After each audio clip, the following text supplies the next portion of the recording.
Téléspectateurs, mesdames et messieurs, bonjour et bienvenue sur le plateau de la télévision Renaissance. C'est le journal parlé en français. Le parti UPD Zigamibanga, issu de la réunification, rejette énergiquement le congrès du parti qui s'est tenu samedi 18 mars à Gatumba. Deon Shimilimana, qui est le secrétaire exécutif de ce parti, parle d'une mise en scène orchestrée et cautionnée par le pouvoir de Bujumbura. Selon lui, les congressistes de ce samedi ne figurent nulle part sur les listes des membres de l'UPD Zigamibanga. Je vous propose de suivre Deon Shimilimana. On avait ouï dire qu'il y aurait un congrès en préparation et on se demandait qui allait faire ce congrès du moment que les congressistes ou le comité exécutif ou le bureau du parti n'étaient pas au courant. Mais cela a été confirmé par une correspondance qui émanait du ministère de l'Intérieur qui autorisait à Kassim Abdou d'organiser un congrès. Bon, je dirais que c'est une mise en scène à laquelle on est très habitué. Ce n'est ni la première fois, ni la deuxième fois que pareils congrès se font ou s'organisent, que ce soit au niveau du parti UPD Zigamibanga ou au niveau d'autres formations politiques de l'opposition. Le pouvoir en place a toujours cherché à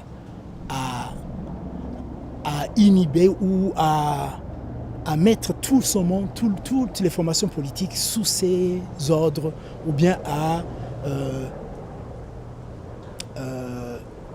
prendre les formations politiques comme des outils afin de pouvoir mettre le Burundi sous un régime monopartite. C'est ça qui a eu lieu et cela ne nous a pas du tout étonnés. Le secrétaire exécutif du parti UPD Zigamibanga ajoute que personne ne déstabilisera ce parti car ce dernier s'est réunifié pour du bon. Encore une fois, Deon Shimilimana. L'objectif, c'était de montrer à l'opinion nationale et internationale que l'UPD Zigamibanga est une des formations qui marche dans la voie tracée par le CNDD-FDD. C'est une des parties acolytes au CNDD-FDD. C'est ça l'objectif. Il voulait montrer que s'il y a une voix qui s'élève, soi-disant que c'est l'UPD Zigamibanga, elle ne sera pas écoutée du moment que leur pion, Kassim Abdou, et c'est bel et bien lui qui aura été choisi par le congrès qui a été organisé à Gatumba samedi passé. L'élan commence à se délier sur l'affaire de l'assassinat de 2 citoyens rwandais dans la nuit du 11 mars dernier dans le secteur de Bugarama, une localité frontalière avec l'ouest du Burundi. Selon nos sources, l'excursion d'hommes armés qui a causé la mort de ces 2 Rwandais a été planifiée par l'état-major de l'armée burundaise en collaboration avec la police nationale et les services de renseignement. Le groupe des assaillants est parti du camp militaire de Chibitoke le jour de l'attaque. Un groupe composé de miliciens Imbonerakure et de démobilisés de l'ancien mouvement armé FDD qui ont été armés et habillés d'uniformes militaires de l'armée burundaise avant de passer de l'autre côté de la frontière. Ils ont transité par la position militaire de Ruche, c'est dans la province de Chibitoke. Les détails avec Réveria Bazikami. L'exécution des hommes armés sur le sol rwandais du 11 mars 2017 a coûté la vie aux 2 citoyens rwandais qui faisaient des rondes nocturnes. Il s'agissait des Burundais, faits des miliciens Imbonerakure du CNDD-FDD et des policiers. Parmi ceux-ci, d'après nos sources dans la province de Chibitoke, ceux qui étaient en uniforme de l'armée nationale étaient en 2 groupes, des démobilisés et des miliciens Imbonerakure du CNDD-FDD qui sont entrés dans le cas de Chibitoke comme des militaires réguliers mités dans ce camp. Ils viennent souvent des provinces, des autres régions du pays pour éviter qu'ils soient connus de la population ou des militaires. Ce jour de l'attaque, selon nos sources de l'armée burundaise, au moins 15 militaires de cette catégorie sont sortis du camp Chibitoke à bord d'un véhicule du service national de renseignement à la suite d'un autre véhicule de la police nationale qui transportait des agents de la police. Ils avaient emprunté la direction de la frontière rwando-burundaise avec la facilitation des responsables de la position de Ruche en commune Mugina pour franchir la frontière. Dès lors, ces militaires restent encore introuvables dans le camp Chibitoke. Après ce coup du 11 mars, le commandant du camp Chibitoke, lieutenant-colonel Miburo Jean Belkimas, a envoyé une équipe de 5 autres militaires, toujours parmi ces nouveaux, dits mutés dans ce cas pour renforcer les 15 de départ. Ces sources ne précisent pas cependant les effectifs des agents de renseignement et de la police police qui sont impliqués dans cette attaque. Les témoins avaient indiqué que les criminels s'étaient repliés vers le Burundi, ce qu'a rejeté le porte-parole de l'armée nationale, le colonel Gaspard Baratuza, que le Burundi ne peut pas héberger des malfaiteurs. Dans la série des témoignages des actions des corps de sécurité du Burundi, revenant sur le cas d'une femme enseignante dans la province de Muramvya, au centre du pays, qui raconte comment elle a été violée par les policiers de la position de Bugarama. Elle avait été arrêtée par les mêmes policiers sous les accusations que son mari est entré dans la rébellion dans la forêt de Kiwira. Je vous propose de suivre son témoignage.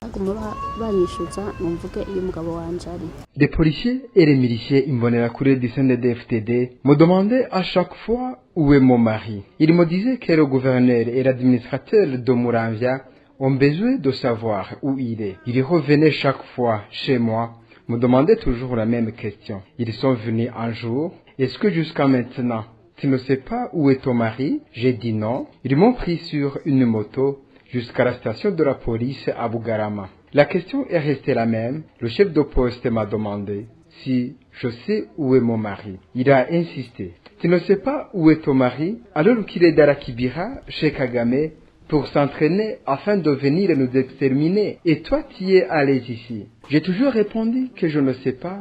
Il m'a demandé de me mettre par terre en attendant qu'on me fait entrer dans la prison, me battre jusqu'à révéler où est mon mari. On m'a fait entrer dans la prison. J'étais seul. La chambre des hommes était de l'autre côté. Jusqu'à la soirée, il revenait chaque fois me demander si je sais où il est. Certains membres de ma famille sont venus demander si je suis là. Les policiers ont nié que je ne suis pas emprisonné là et ils ont retourné à la maison, croyant qu'on m'a déjà éliminé. La rotation pour ces policiers s'est opérée pendant la soirée et moi, je m'attendais qu'il entrait pour me tuer. Elle décrit la dure scène comment ces policiers l'ont d'abord ligoté les jambes avant de la violer. Son bébé était assis tout près de sa mère en train de pleurer.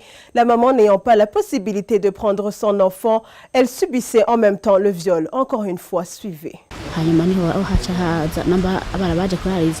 Dans les remises et reprises, ils ont informé les collègues de la nuit qu'il y a une femme dans une chambre et ils ont indiqué que cette femme est une enseignante. Dans un premier temps, il est venu 2 policiers et m'ont demandé pourquoi je suis là. Je leur ai répondu qu'ils veulent savoir où est mon mari, mais je ne sais pas. Ils essayaient de me tranquilliser, me disant « Viens avec nous ».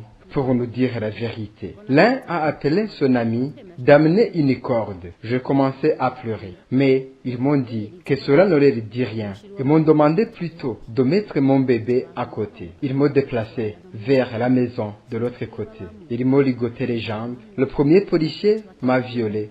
Le deuxième et le troisième. Le quatrième m'a vu et m'a reconnu. Mon enfant pleurait, mais je n'étais pas capable de le secourir. Ce quatrième policier qui allait faire comme les 3 m'a reconnu et a eu honte de faire comme les autres. J'étais dans un état critique, toujours ligoté, immobile. C'est ce quatrième policier qui m'a délié. L'équipe Messager Ngozi termine sa course aux compétitions africaines de la CAF en se faisant éliminer par Zesco United de la Zambie dans l'ensemble des matchs aller et retour sur un score de 4-2 en faveur des Zambiens. L'entraîneur adjoint du Messager tranquillise son équipe que prochainement, ils pourront affronter d'autres équipes à la suite de cet échec qui sert d'expérience. On l'écoute.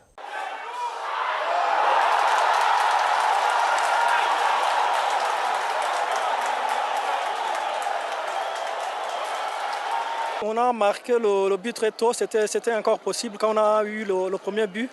Mais je l'ai déjà dit en Kirundi, ce qui manque c'est l'expérience au bon moment. Donc au moment opportun, de savoir ce qu'il faut faire.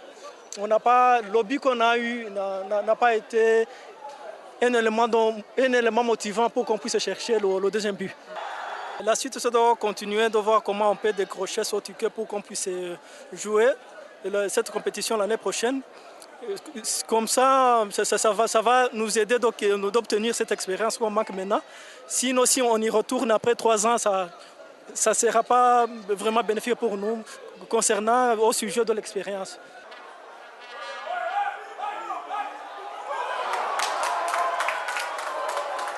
C'est par ici que prend fin notre journal. Merci de nous avoir suivis. À la prochaine.